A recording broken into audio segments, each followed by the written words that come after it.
Good morning, everybody. I want to start by thanking everybody who is here at this press conference for practicing social distancing. We're all standing more than 6 feet apart, and which goes a long way to helping us stop the spread of this virus in our community. Today, we're opening the new drive-through COVID-19 testing site at the Miami-Dade County Fair Grounds next to Florida International University.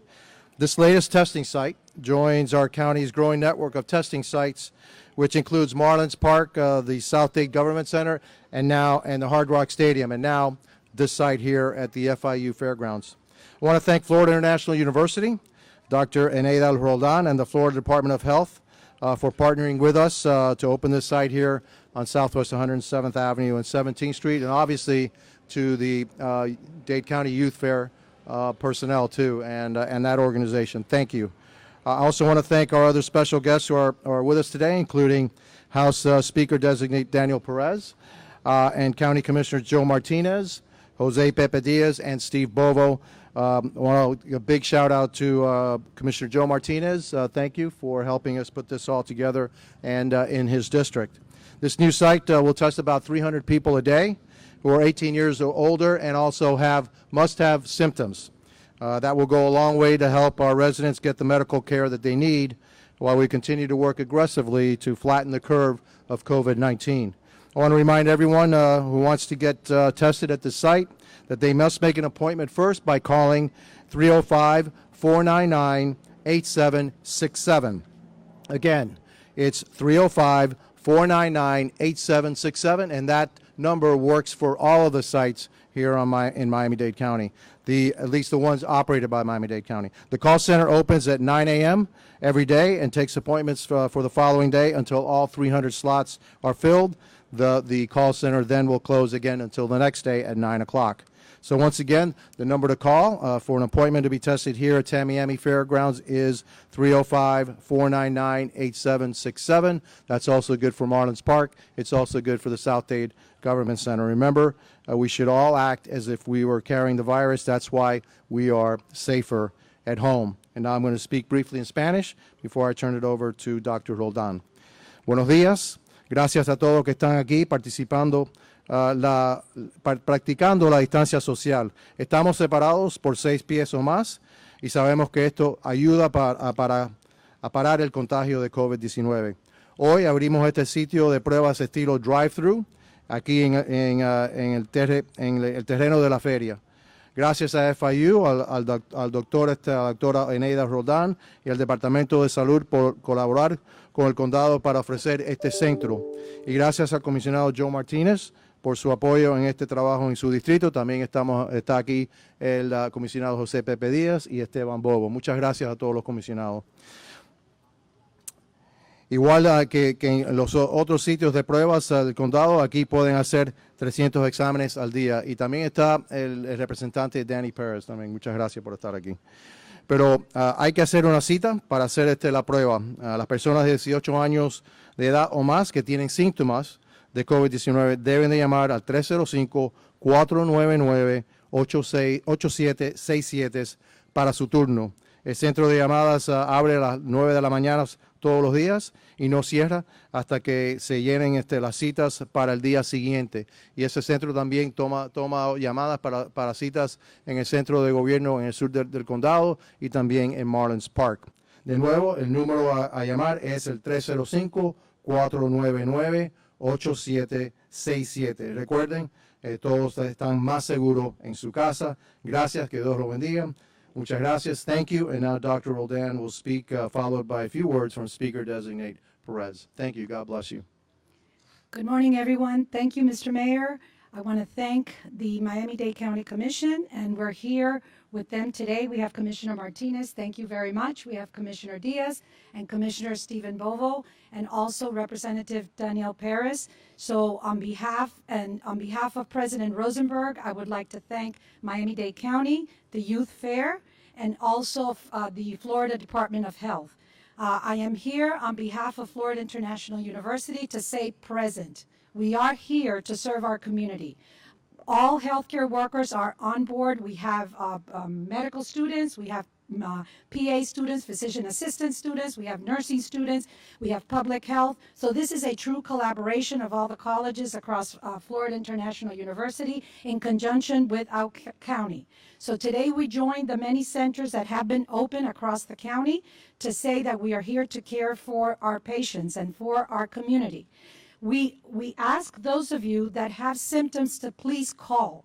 We're going to be here. We're going to be doing approximately 300 tests a day, and we hope to be here 4 to 6 weeks or as long as you need us. It is through testing that we can actually start knowing and how this virus works. So we are very hopeful and optimistic that we can win this battle. Not only the battle, but the war.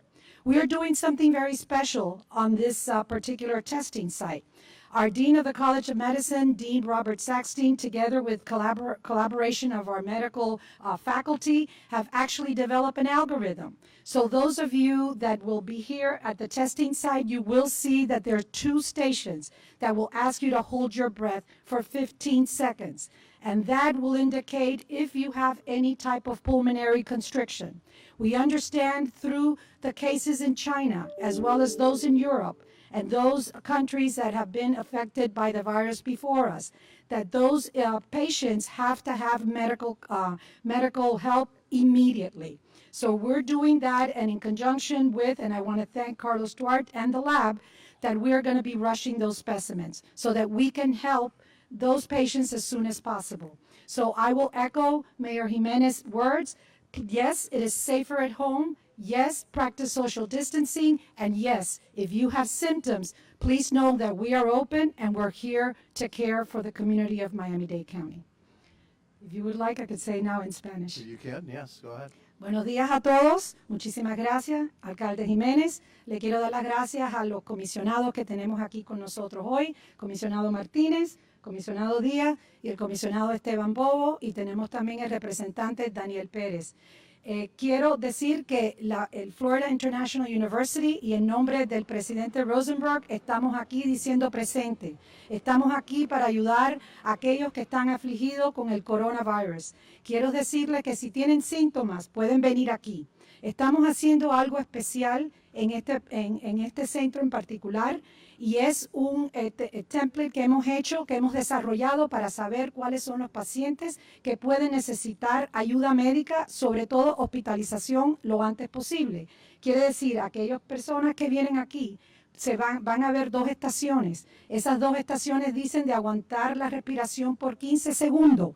Van a indicarnos con el dedo arriba o el dedo abajo para saber si lo pueden hacer. Sabemos que con nuestros colegas de alrededor del mundo global, sobre todo los de China y en otros en Europa, sabemos que personas que ya están afligidas con el virus, sobre todo en la manera respiratoria, que es la manera más fuerte, podemos entonces atenderlos lo antes posible y poderles dar atención. Quiero dar las gracias a mis colegas de lo que es la Escuela de Medicina, la Escuela de Enfermería y la Escuela de Salud Pública por estar aquí. A nuestros futuros médicos que tenemos aquí también, que tenemos los estudiantes de la Escuela de Medicina, Enfermería y de Salud Pública, porque sí, ellos son nuestro futuro. Los estamos preparando para que esto no vuelva a pasar y muy importante saber cuál es la causa de este virus. El alcalde, estamos aquí presentes y para ayudar a nuestra comunidad. Muchísimas gracias. Thank you, Doctor, and we really appreciate it. And this is a great example of collaboration and community-wide collaboration as we open, again, another center. Thank you to FIU. Thank you, Doctor, for your cooperation. FIU, the FIU Fairgrounds, the School of Medicine, the state of Florida, Miami-Dade County, all coming together to open the center. I also want to remind folks that you may be getting a call, and that the call with a recorded message from myself asking you to participate in a medical study that we're conducting now to determine the extent of the penetration of this virus in our community. Please answer the phone. Please volunteer. It's relatively painless, just a little pinprick, and in 15 minutes you'll be able to get the results of whether you are positive or not. It's a really important study that we're conducting here. Answer the phone. You can go to one of 10 different places to get the exam. It's totally free. And we really need the information. So that's something else on top of the folks that actually have symptoms that are coming to the center. And now I'd like to turn it over to the speaker designee of the Florida House of Representatives, Daniel Perez. Thank you, Mr. Mayor. I think everyone has echoed such important points. But as of last night, I saw a stat that I thought was important for us to make note of, and that was that in District 116, which is where Commissioner Martinez and I share space, it's right here where we stand. In this area, in this community, there are almost 600 positive COVID tests that have come back to us from people that are actually living in our district. And it's important to note that because many people still believe, unfortunately, that this is a fallacy. Ladies and gentlemen, this is not a fallacy. This is something that has to be taken very seriously. And I thank Mayor Gimenez, the county commissioners, the state of Florida, for making sure that we act promptly, swiftly, and with the most importance we can. Thank you, Dr. Rodan and FIU, for allowing us to collaborate on this important issue. Week after week, the commissioners and the state elected officials have gotten together to provide food and food distributions for those that live in this same area. I can't emphasize enough how important and real this is when we speak to those families on a weekly basis. The unemployment rate is real, but we can change that step by step if we continue to practice social distancing. If you have those symptoms, please call the number that Dr. Rodan and Mayor Gimenez mentioned. Come get tested. That is exactly what this is for. Take advantage of it. Day by day, we are seeing improvements in our community, but every day needs to get better. And it is up to the individuals in our communities to make sure that we continue to move in a positive direction. And so on behalf of all of us, we ask you to please continue to take this virus very seriously. This is not a joke. It is something concrete, and it is not abstract. Once again, thank you to FIU. Thank you to the Youth Fair for allowing us to collaborate. Thank you to the county and to Governor DeSantis for the collaboration and hopefully moving this in the positive direction. Thank you very much. Thank you, and I've got to thank also the governor. The governor has been there every step of the way. Anytime we make a call to the governor's office, we get what we're asking for. And so again, we have great collaboration with our state partners. Thank you, Representative, for being here. Now we can take some questions, English or Spanish. Which should we go? English first? Okay. Good morning.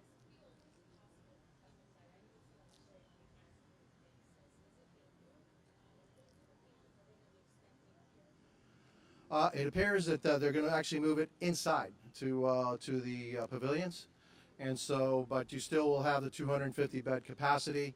There's been, originally it was to be excess folks coming out of hospitals last 2 or 3 days.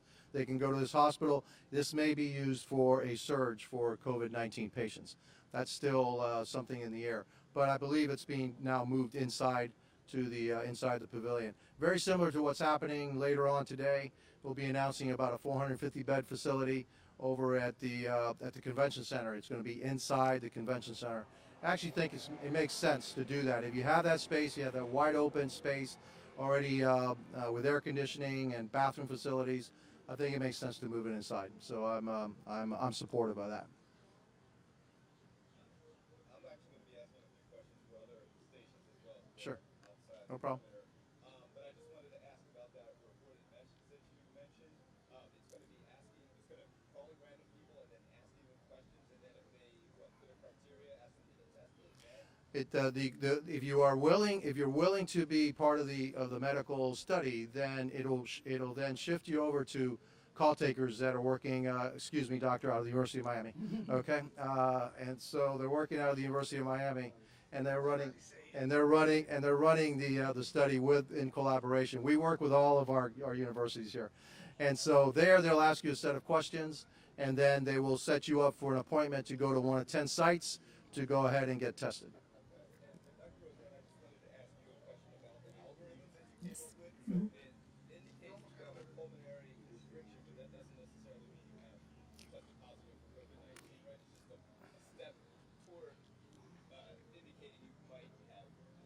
That's absolutely correct. What we're doing right now is we're doing that simple test because, as you know, as the cars approach, they can now lower the windows, and obviously we can't speak to the patients. And that is to mitigate exposure to a potential virus. If you have symptoms, that is called, through the CDC guidelines, is a presumptive case, and therefore we want to mitigate exposure. What simply that means is that there could be a pulmonary, the lungs could be affected, but hence then comes the testing. What we're doing here is we will put a rush, because if you have that symptom and then you also have a positive COVID, which would be, the results would be within 24 hours, then we go ahead and we contact the patient.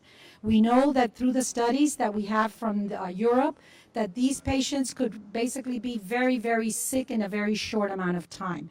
This virus affects and affects the body very quickly, and when it already you have the pulmonary function compromised, we know that that individual may be those that end up in a ventilator. And we know that through the studies. So that is what we're doing here right now.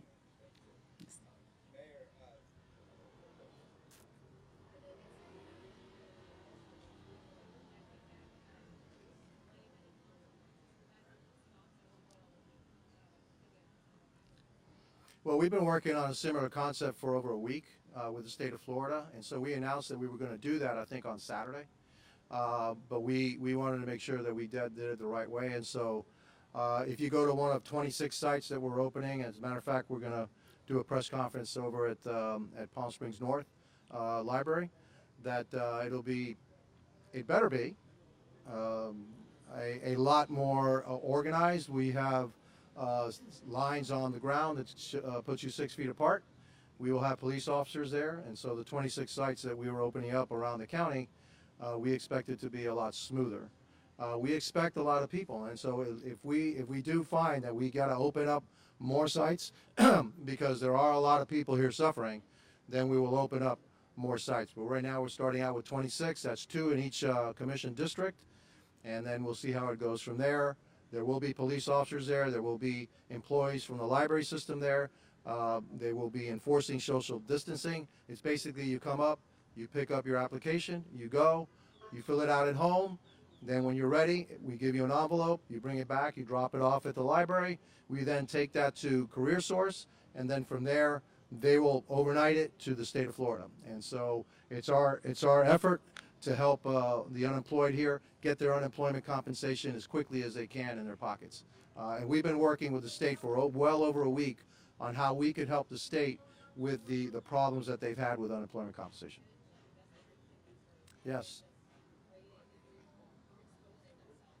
Correct. So we need to see how it goes today, but you will be distancing, social distancing. And if we have to open more, like I said, we will open more, but there's 26 sites around Miami-Dade County that you can go to. All libraries. It'll be outside, it won't be inside. And so we've printed them out in three languages, Spanish, English, and Creole. And then they can go out and fill the application. Not there. They're going to have to go home to fill it out and then return and drop off the application. Mr. Mayor, going back to COVID-19, as of right now, are there any plans to open up additional drive-through testing sites? We will open up additional sites as needed, and so we're always looking to see if we can open up additional sites. It all depends on the resources. A lot of it has to do with the number of testing kits. There are sufficient testing kits for this site and the Marlin site and the South Dade Government Center. We just want to make sure that they're spread out evenly. You have one in Marlins Park in the middle of town. You have one north at the Hard Rock. You have one south at South Dade Government Center. Now you have one west. If we need more, we will open up more.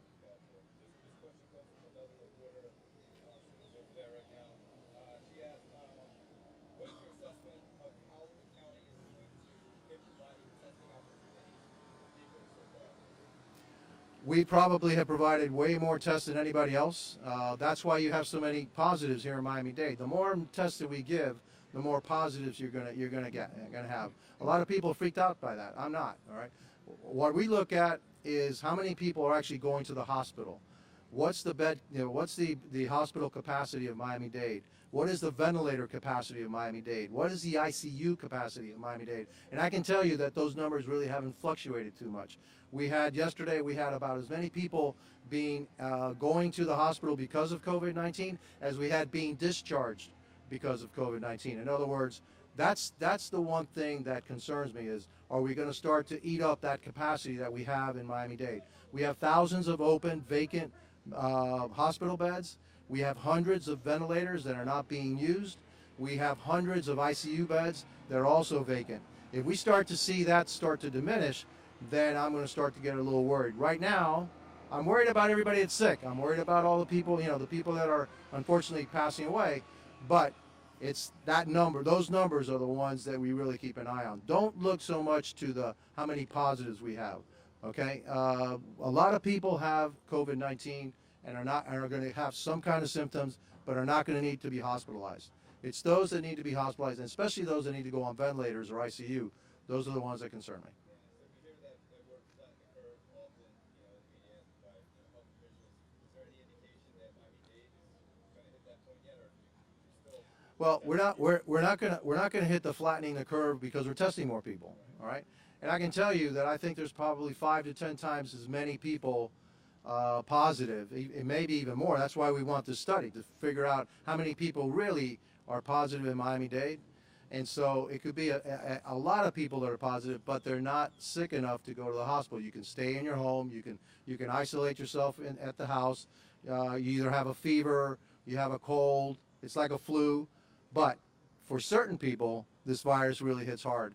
And as the doctor said, if you find yourself that you have a fever and that somehow you can't hold your breath for 15 seconds, then you need to call your doctor, because a lot of testing is also being done by hospitals where somebody is actually shows symptoms, is seriously ill. They'll do the testing there too. Okay, and so don't wait to come here to get tested. If you feel really ill, call your doctor and then go to the hospital. If I may add to the mayor's comment, one of the things that we're also doing here, and everyone that is coming to this center, is what's called the patient disposition, which means after you get the test, you will be receiving 2 flyers that are from the CDC, but they're very important. One flyer in particular we added, and I would like to say that anyone that is getting tested, which means they have some symptoms, and we're still in the flu season, and we still have allergy season, right? But if you're getting tested, that means that you're presumptive COVID. That means from the time you get tested, please quarantine yourself. One of the things that is happening, and we have seen it at our clinics, is that individuals that get tested continue and just waiting for the test. And we know that some of the tests, because of the thousands and thousands of tests, is really putting a burden on the labs. So they continue to go over, even though they have social distancing, they continue to be exposed even to their family members. So we are asking everyone, not only in this center, everyone that is getting tested at every center, from the time you get tested, presume you are positive. Therefore, you need to start quarantine from that day on. You wait for your results. If the results are positive, then you go on to the next stage, which will be isolation. There's a difference between quarantine and isolation. And that particular information we are providing are those that are getting tested on this testing site. Absolutely.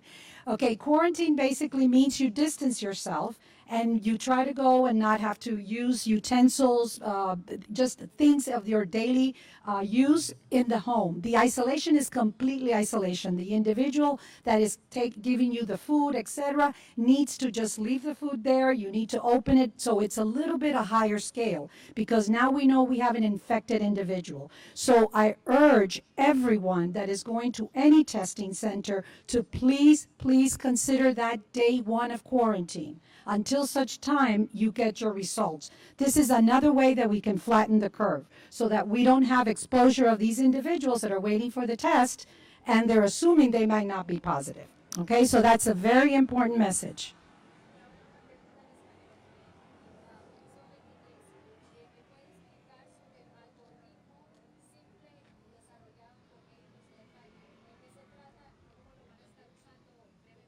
Cómo no, hoy lo que vamos a estar usando es el aguantar lo que es la respiración por 15 minutos. Sabemos que Segundos.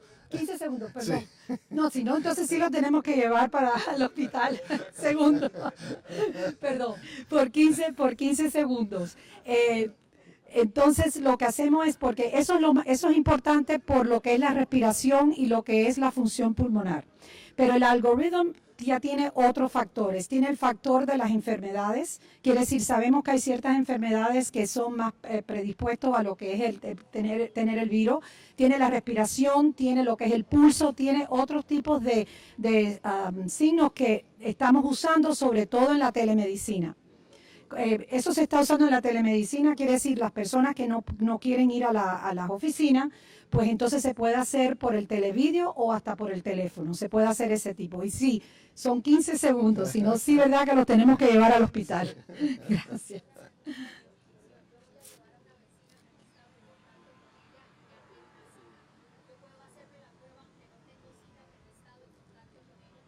No, toda persona que va a los centros tiene que tener citas. Y las personas tienen que llamar a ese número y le van a hacer una serie de preguntas que básicamente es enfocado en los síntomas. Sí.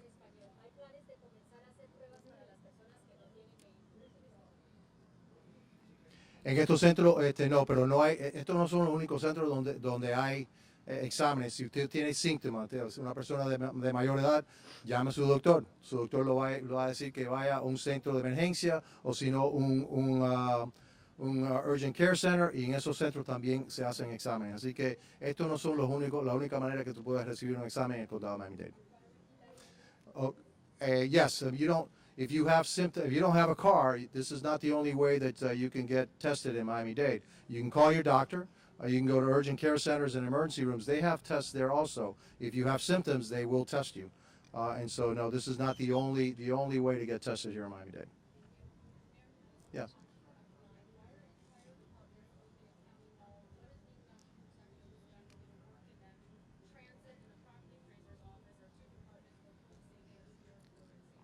Unfortunately, in the property exam, the property appraiser's office, they have a job to do that they have to get done by a certain time. So, the time period wasn't extended. That's a state thing that they have to do in order actually to protect the money that's coming into the school system. All right, so they have to do that. We are trying to give all of our employees as much protective gear as that we have to protect them. As you can see, all the police officers, all the firefighters have that. I've given orders to also do the same for our transit workers as much as we have. Obviously, we know that we have a shortage of these masks around the country.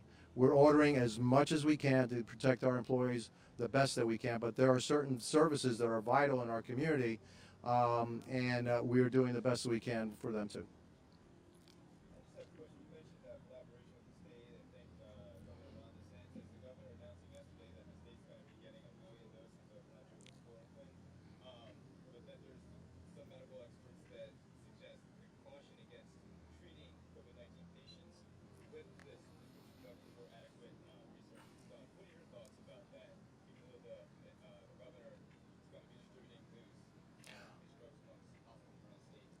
What I've heard is that COVID-19 could be a very, I think it's called efficacious, right, in the medical term, for the use of COVID-19 hydrochloroquine, and also with a Z-Pack. And there's been some studies that say some remarkable results have happened from that.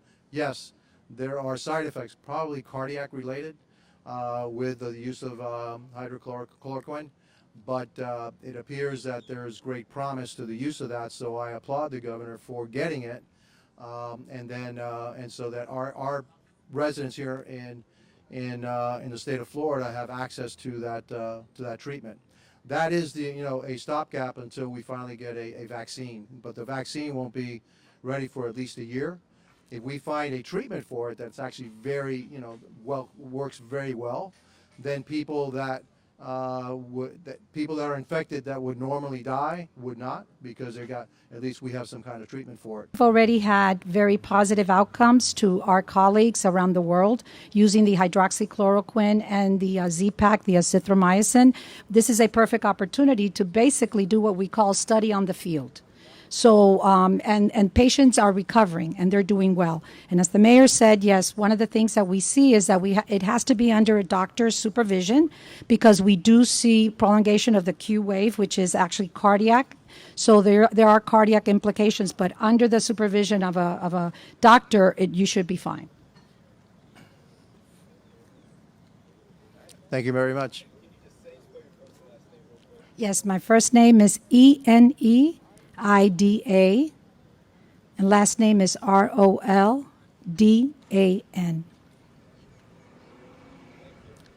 Thank you very much.